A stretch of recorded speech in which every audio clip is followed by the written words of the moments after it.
বর্তমান সময়ে শিক্ষার্থীরা রাস্তা অবরোধ করে যখন তখন আন্দোলনে নেমে যাচ্ছে। এতে করে সাধারণ নাগরিকের ভোগান্তি দিনকে দিন বাড়ছে।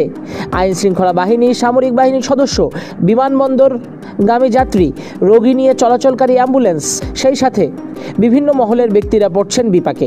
শিক্ষার্থীরা নিজেদের দাবি আদায়ের জন্য মানবিক ব্যবহারটুকুও করছে না কারো সাথে। সম্প্রতি বাংলাদেশ সেনাবাহিনীর একজন লেফটেন্যান্ট কর্নেলের রাস্তা আটকে দেয় শিক্ষার্থীরা, বলে বিকল্প রাস্তা ব্যবহার করতে। পরবর্তীতে সেই সিনিয়র অফিসার, যার ইউনিফর্মে অনেকগুলো ইনসিগনিয়া, আর্মি অফিসার অত্যন্ত দক্ষতা ও ভদ্রতার সঙ্গে আন্দোলনরত শিক্ষার্থীদের সঙ্গে আলোচনা চালিয়ে যাচ্ছিলেন। এমন ভিডিও ছড়িয়ে পড়েছে সোশ্যাল মিডিয়ায়। জনৈক আর্মি অফিসার বলছিলেন তাকে রাস্তা চিনিয়ে দিতে।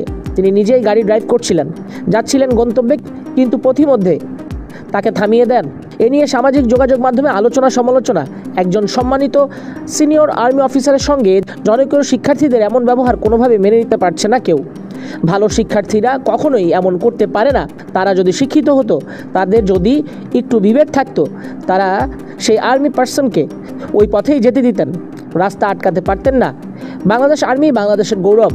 সেখানে সম্মানিত অফিসার, যিনি একজন হাইলি ট্রেন্ড প্যারা কমান্ডো, চিতা রেজিমেন্টের সদস্য, একই সঙ্গে তার বুকে আছে এয়ারবর্ন ইনসিগনিয়া সহ আরও অনেক ব্যাচ। এমন একজন অফিসারকে এভাবে রাস্তা আটকে দেয়া অসম্মানজনক, অসৌজন্যমূলক। এই অফিসার অত্যন্ত ধৈর্যের সঙ্গে বিষয়টাকে সামাল দিয়েছেন।